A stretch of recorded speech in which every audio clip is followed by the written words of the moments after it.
Yo, what's good? It's Turn Two Podcast with Coach Marcus. And we're here with Coach Zach. Yep, and we on our sixth episode of the starting nine. Uh-huh. Okay, we done took care of first base, second base, right field, center field, shortstop, and now we come over to third base. Third base. Third base.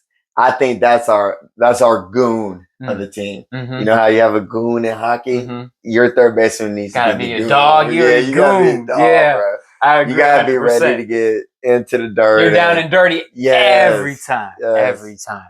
So, in order for a good third baseman at a youth age to get into high school, I think that bare minimum, you have to be low and have your glove out and pre-hopping every pitch. I think that's bare minimum. You can't be scared of the ball no more. You're way past that stage. You've worn them off your chest handful of times. You've even taken a couple off the face. Yeah. You know what I'm saying? And that's another thing. At third baseman, absolutely cannot ole. No. We cannot be over here olaying every single hard hit ball at us. You gotta be able to body that thing up. Happy Gilmore style and batting cages, bro.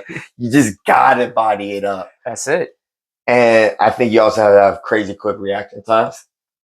You got to be able to be on your toes and react quick. Your hand-eye coordination got to be quick. And that might be a con, but the pro of that is the ball gets hit to you so hard, you have time to make that throw to first base. Even when you're blocking it up and wearing off your chest, if the ball is 5 feet away, pick it up, make a hard throw. You got a lot of time. Because you got to think, right-handers, when they're going to hit a ball to third base, it's probably either going to be a chopper, like they're really early, got out the end of the bat, something like that. So slow chopper, or the kid turned on it and just hit a rocket down there, right? If you have the rocket down there, you have to have good reaction time, and you have to be down low and ready. You cannot be standing up like this. You're going to get smoked in the face. Bench warmers, remember that? Yep. Bench warmer going to be like, oh, no, I think I hit in the chest. I think you did. Boy wasn't ready. He knocked out. He wasn't ready. So you got to get low and ready every single pitch. Every time. You got to have soft hands, too, of course. You know, you can't be dropping every ball coming your way. Yeah, it's not good enough to just knock everything down. Right. At some point, you have to be able to field the ball cleanly and stuff like that. Usually, third basemen have a pretty good bat. They're making contact. You're not striking out much, and definitely for like high school level, you need to be. Because you think of goon type player that we're talking about, we're thinking of the bigger kid. So that big kid come with a little bit of power, come with a little bit of juice. Okay, we ain't expecting you to steal 20 bags. Right. I'm expecting you to hit a couple doubles, maybe a home run or two. A lot of RBIs. A lot of RBIs. That's what we're looking for in a really solid. Now, there's a bunch of third basemen that hit really well for average. No knock to you. We're just talking about traditional third baseman. When we think about third base, goon, not a big body, but a bigger body, broader shoulders that will block up a ball and can pick it up, or just ready to field real quick. I like when I think of all the good third basemen I've been with, they all been bigger dudes. Now, when we think about drills you can do, in a quick nutshell, I would say you just need to get with your shortstop. The same, watch the shortstop. What we talked about drills, you need to be on that same level with your shortstop, because that's the man right next to you. You're working with him the whole time, so you need to be on that same level. Yep. And like I said before, the only difference is between shortstop and third base. Y'all, I think 100% y'all practice with each other. Just understand that you won't have as big of angles to make. So when you have a coach, like let's say you're a third baseman, you have a coach that, you're all at shortstop and they're all taking this big angle. I would ask coach, hey, do you mind if I cut mine down because I'm the third baseman? You always want to cut off those shortstop, third base gap balls. You also want to do that, So that's quickness to your left side, right? But like, think about this: like, when you get a ground ball as a shortstop, you have time to get around the ball and really just shuffle your feet, make a good throw, or make a good field and make a good throw, right?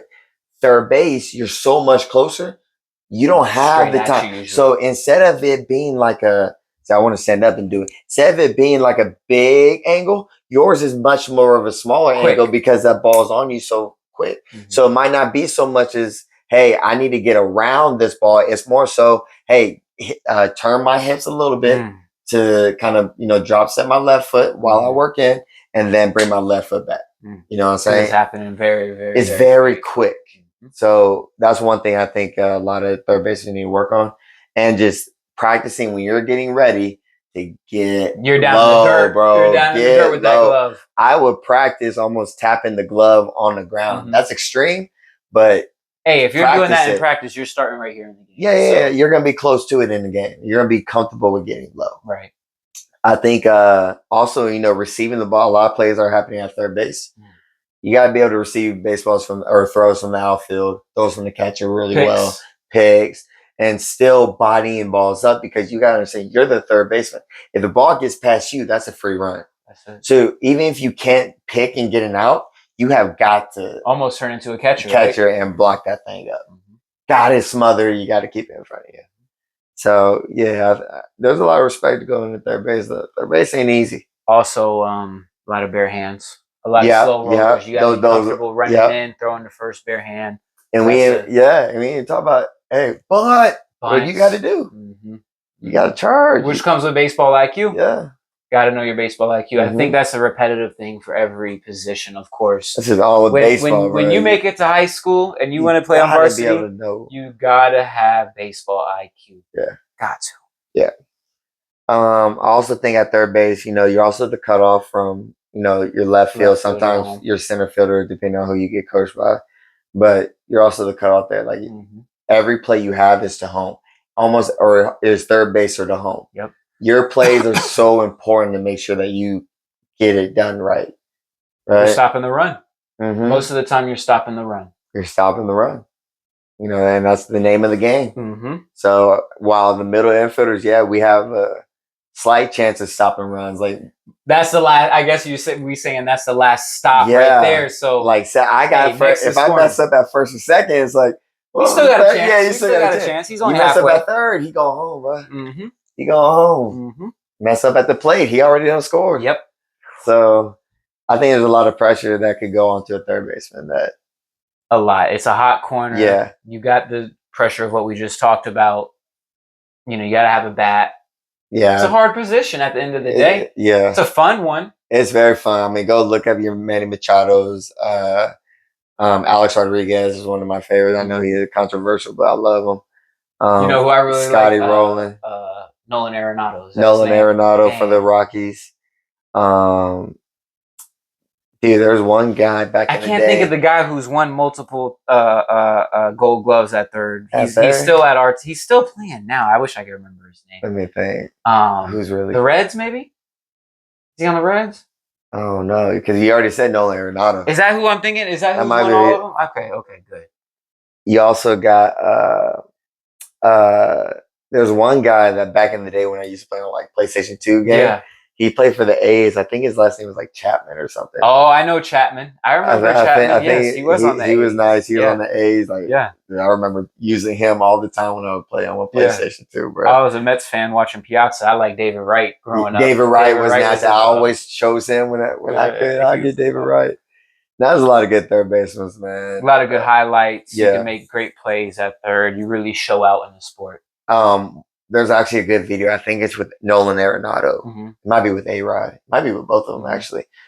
I think all third basemen should go watch it. That's the ideal one right there. It's a good little video. It's not long at all, but it kind of shows them different ways of training third base. So that's a good one to do. But yeah, man, I think that covers about third base, man. I agree. For this episode. No, that was a quick one, but hey, third base is still an important position. It's just you're so much in a lane of like what you're gonna do, like what your job is. Your job isn't to go run around the field like a shortstop. Right. Your job is to man down the left side, this left corner right here. Right. So, anyways, hey, that was Turn 2 Podcast, and we out. We're outie.